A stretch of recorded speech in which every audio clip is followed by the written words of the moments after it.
So, speaking of in-house tech, we have yet another one.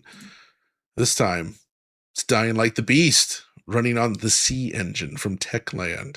So this is another game powered by their very own technology that has been growing for many years. I know Alex and I, being the PC heads that we are, probably first knew Techland from the game Chrome. Yes. Way back in the day with those forests, those lovely forests, before Far Cry even shipped. And I'm happy to see them still rolling with it now. And I think Dying Light the Beast, especially now after the ray tracing was patched in, really deserves to be up here. Because if you remember, Alex, when this first came in for us to look at, actually ray tracing was in the game. But we quickly discovered, it's broken. Yeah. It was very, very, very, very noisy. Like, there was all kinds of like visual artifacts that made me worry that my GPU was dying, but it turns out it was just like a bug. And so they actually patched ray tracing back out of the game and said, we'll be right back. and they did come back and they patched it back in. And Dying Light 2 already had ray tracing, and it's good that we have it here again. And I feel like the cohesion is there. And like Dying Light 2, and maybe even more so, like there's just this extreme sense of granularity in the detail. Like, you do have a massive open world to look out across, and which looks really cool. Like this kind of villa reminded me a little bit of something like Blood and Wine from The Witcher 3, but like at a larger scale.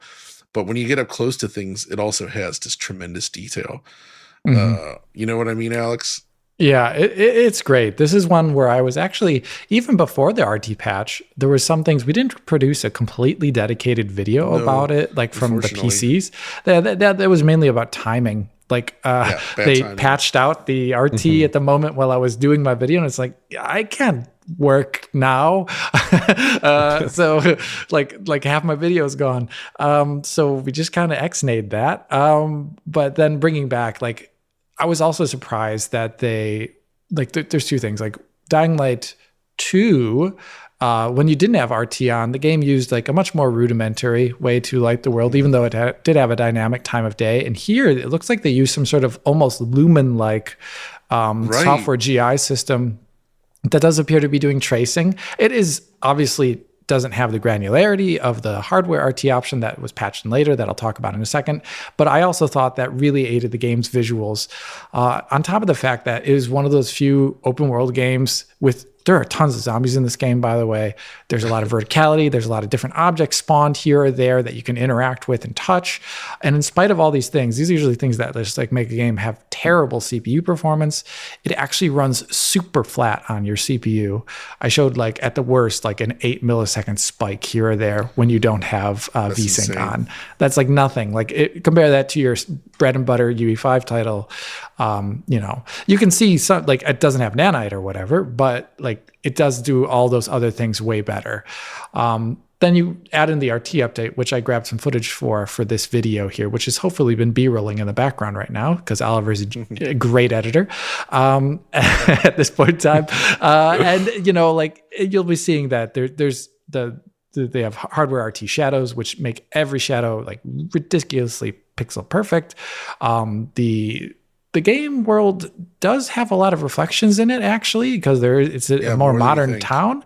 It's more than you think, but that adds actually a lot to like the woods, the metal. Like, you can see like some really cool kitchen shots. Like, you can walk in a lot of the houses and they are all naturally lit because there's basically no power in this area anymore. So like during the daytime, you only have like one window open in one part of the apartment or whatever, and it has to light the rest of this, like, all these little separate rooms. And it's really well done. Like, all the indoor shots due to the RTGI look extremely fantastic. And one thing that the game also does really well, I would say draw distance is really well done when you pump up to like the 300 option on PC, this is one of those games, if you remember when Dying Light 1 came out, they like downgraded the option on PC to turn up draw distance because people kept abusing it and having the game run poorly. But here they do not do that. They allow you to pump it up to ridiculous levels, which I think is a good thing. Every PC developer should allow you to do in some form or manner. I think this game also deserves special mention because it does something that I love in games in general, and I don't like in a lot of games, actually, is they don't do Hollywood nighttime. They don't Right. have the sky be like shot, like daytime shot, day for night shot blue. Here, the game at night is so dark. I sent footage to Oliver of nighttime. I'm not even sure what YouTube's going to show you when you throw this on screen. On my OLED, it looks great. But when I show you it, like, it is so dark at night. Even like when dusk is hitting, it gets really dark and you're having trouble like parsing stuff. But when nighttime hits completely, you basically need your flashlight because the only thing lighting it is just like starlight, and that is not very bright, to be honest with you. So it is actually horribly scary at night. And you wish for the daytime to come, and I think that's something most games don't manage. Like we saw it sometimes with like what was Dragon Age in 1 and 2. This game, I can't think of too many. Maybe like Arma, but like that's really it. Thief. Well, yeah. Doom 3. Dragon's Dogma. Yeah. Oh, Dragon's Dogma, of course. Yeah, that's a good shout. Yeah, so like, you get that, but like I think this is just a rare case where, I'm very happy to see their technology continue, and I hope it does continue. I hope this game is a massive success for them because I like it. So yeah. I would say, looking at this and what they're doing with the scale and the amount of stuff, like I feel like a UE5 take on this same game would be so much more CPU heavy. Yeah, and it would be having a lot of performance issues and stutters that maybe wouldn't be easy or even possible to clean up. So like, I sure hope that they stick with this engine for the long term, because I think moving to Unreal would be a huge mistake in this case. I agree. But Oliver, you played this on console. Like, what did you think? I did. I mean, I'm struck by the solid visual character of the game on PC and console to a lesser extent, but I'll discuss that in a moment. Especially because the game is being developed, if you look on the Wikipedia page at least, it says that there's a PS4 and Xbox One version still penciled in for late 2025. What? Oh my goodness. This is a game straddling last generation consoles, current generation consoles, PC all the way up to a very high-end PC specification. I bet I get a Switch 2 version. Can't confirm or anything, but it could run on Switch 2. They got Dying Light 1 on the Switch 1, so why not this seems Switch 2? At least probably more doable than that would be. Yeah, I agree with that. So that's pretty cool. Now, I don't think they'll make that late 2025 specified date for those last generation machines, because it already is late 2025, pretty late in 2025. So I don't expect that will occur. But I mean, just the fact that it is being co-developed for those last generation systems at the same time as the newer consoles and newer PCs does suggest a really high degree of flexibility and scalability in this game that we aren't necessarily seeing with some of our other contenders here. But I did check out this game on consoles. I checked it out on consoles, I think for a D After X segment. I know Tom did a lengthier piece on this game on consoles. And I also checked it out yesterday, just played some PS5 Pro there.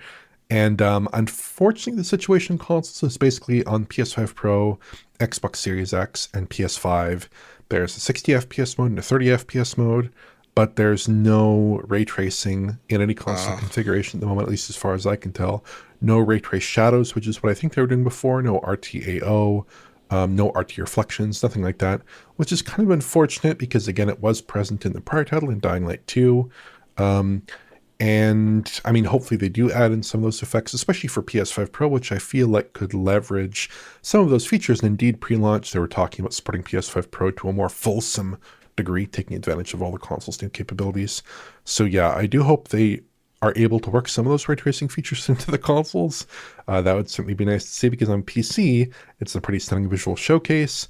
And on consoles, I mean, at least this time around, you get that really nice GI solution. Yeah. Right? I'm not sure if that'll be present on last generation consoles, but that's present on all the current generation consoles. Yeah.